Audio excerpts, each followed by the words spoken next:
let's speak with the management of Bajaj Electricals. Talk about how is it that they're seeing demand on ground and whether or not more price hikes are on the cards or not. Let me welcome on board Anuj Poddar, the ED at Bajaj Electricals, joining in right now on the show. Anuj, hi, good morning. Welcome to ET Now. Firstly, give us some color on how demand has been and how far are you from the pre-COVID levels? Good morning and thank you for having me. First, let me share with you the good news. I think a couple of channels or formats, which includes online e-commerce and the modern retail chains, they seem to be showing good momentum.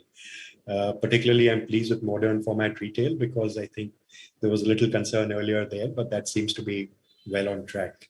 The second part, we're just entering winter season in some parts of India, and we are starting to see good momentum on our water heater category, which is a bathroom geysers category. The not so good news, we are seeing certain mixed trends in some pockets, which we're not able to put a finger on fully. And by that, I mean there is certain fluctuation in demand as far as general trade, offline trade is concerned.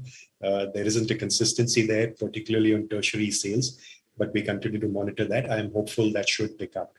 The other bit is we must remember that we had a very high base effect last year in Q3 because there was huge pent-up demand and bounce back of demand last year, particularly in kitchen appliances. So if we just compare that to last year, I think it will be unreal to expect very high growth over that. But your question on pre-COVID, I think we're well and over the pre-COVID levels as we stand today.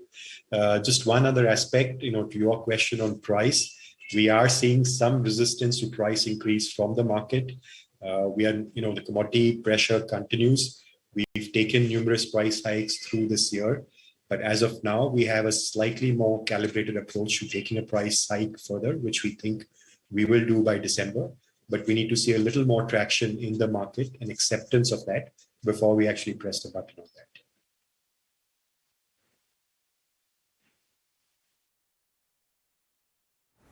Sure.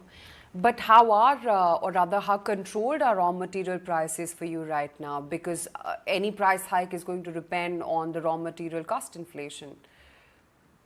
So, it's a fact that raw material price or cost impact has been unabated, unprecedented this year. I do think compared to the first 9 months of this calendar year, we are starting to see some stabilization. The jury is yet out whether from here on will we see further increase or will this hold at these levels. Particularly on some of the metals, I've heard both sides that we think this might be the peak, but we'll wait and watch on that. That said, we've yet not passed on the full impact of the cost impact in the form of price hikes in the marketplace. That's why I alluded to the fact that we need one more hike in December that tentatively we plan. But till we do that, we'll be managing or optimizing our P&L and margins by finding other cost optimization measures. So we're kind of, balancing it out right now, but we think we might need one more hike to fully even these things out. Good sector is that a lot of white good in India is also coming via China. Obviously, it's been historically a cost center benefit. What is happening to that entire supply chain? A, because of China one policy, B, because of container and sourcing problems. So, fortunately for us, we're not in the large white goods. So in our small appliances, fans category, more than 90% is domestically sourced, except for very few products such as microwave ovens, etc. So we're not that impacted by the China issue. There are freight issues and there are challenges on chips. So that particularly concerns lighting products because the LED products depend on chips, and to some extent products like microwave ovens, etc. that come from there. But to a large extent, we are reasonably insulated from a China kind of issue. It is a brutally competitive sector. It's a sector where channels are getting disrupted, brands are getting created. Amazon is starting their own brand, Flipkart is starting their own brand. They claim that they have better distribution. How are you planning to compete when platforms are now starting their own brands? So my view on this, private labels are here to stay, and it's not just in our category, whether you look at apparels, whether you look at FMCG, etc. Private labels have always been there. They've always been there in the traditional retail formats, and that's when the online, platforms do that. That's no different from the traditional retail, chains that would do that. And, we've seen the US and more developed markets have a very developed ecosystem of private labels. But I believe the consumer business is slightly different. The reason I think there's enough for both of them to exist, there are different consumer segments that, go for private labels, but there are others who seek brands. And here I prefer to draw lessons not just from India, but actually from most developed markets where brands have not, look at FMCG. I think that's the best proxy. It's not our industry.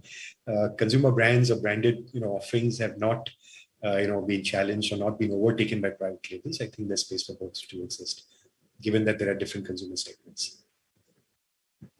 Okay, let's debate this entire strategy which consumer good companies and consumer staple companies follow. In a bad time, they don't increase prices in proportion to the raw material increase. They gain market share. When prices come down, they enjoy the benefits.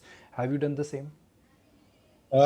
This year's an outlier to all the usual strategies that one had, right? Because in the past, when we talk about these trade-offs or between price increase, not in a full year basis, you have something like 3 to 5% inflation that you're playing with. This year, the inflation on some of these things we're talking is 15-20% on a finished goods level, even higher than that. So all those traditional strategies, quite frankly, have not worked this year. You cannot use nobody, no matter how large, organized, or corporate you are, you could not have taken a 20-25% hit on your margins. So we've all had to take price increases. The only calibration we do is whether you have a 2-3 month lag between the last cost impact of this, which is like a 2-3% that you play around with. I think that the difference competitively between organized players versus the smaller, less organized players is not on the ability to take price hikes or not. We all need to, but whether we're able to continue to maintain our sourcing when these sourcing becomes a challenge. Take for example steel. We all know there are a couple of large players on steel, and the challenge for us is not just to get it at the high price, but simply to have a short supply. So I think it's not so much a pricing game, but it's more a game of being able to assure or manage your supply chains in these kind of uncertain times. And I think that's where we enjoy certain advantages.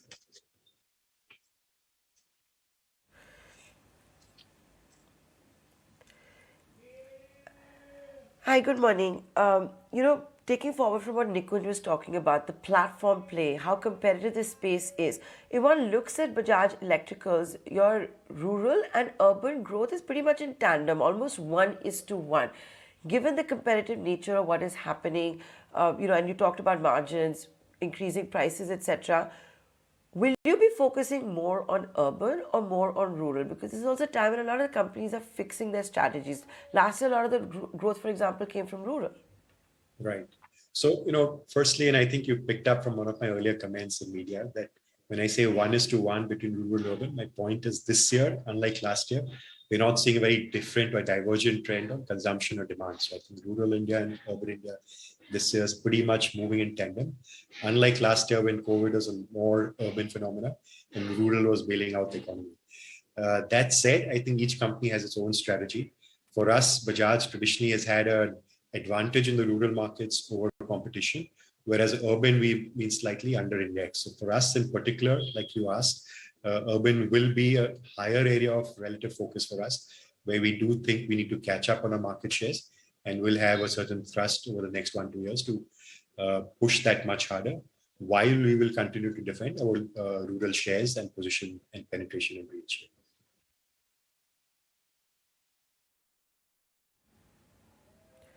And you have no plans for a platform play as such? A platform, whether you mean a marketplace, an online thing, quite frankly, no, that's not our business to be in. I think that requires very, deep pockets, high investments, tech competence. So we have to be very clear who we are. We are a branded product company. We value our relationship as a brand between our products and the consumers. We are not a marketplace.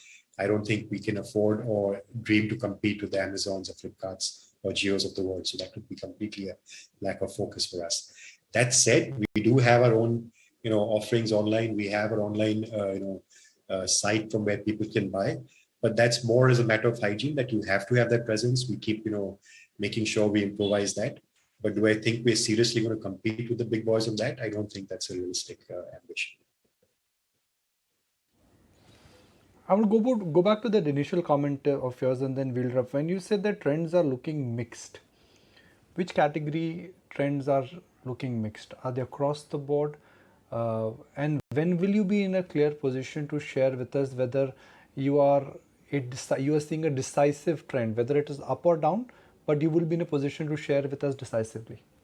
So Nikunj, firstly, let me answer that from a category point, but then I'll come from a channel point. I think from a category point, like I said, water heaters has just started picking up. And why I'm emphasizing that? Because this is an important quarter, next 2-3 months for water heaters as we kick into winter. We do traditionally fairly good numbers, and we're optimistic we will see that as winter kicks in. The early signs on that are good. Room heaters are yet to pick up, but that typically happens more in North India, and that happens with a little lag behind water heaters, so that's fine.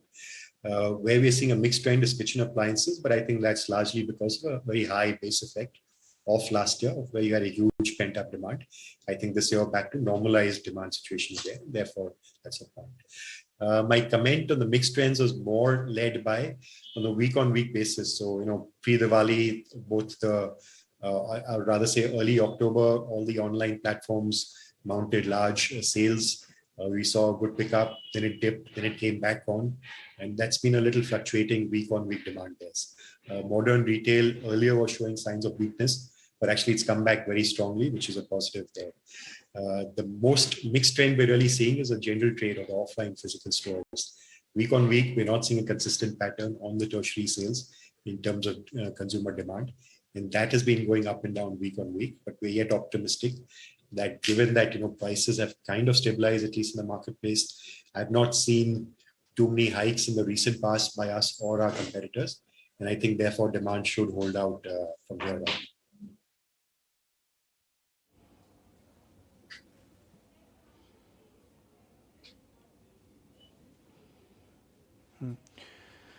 All right, appreciate your time. Glad you could join us, and good luck going forward. These are interesting times, these are challenging times, but for the market today, well, you are in a dull market, and dull market is not a bad market considering the kind of FI selling which we are dealing with on a daily basis.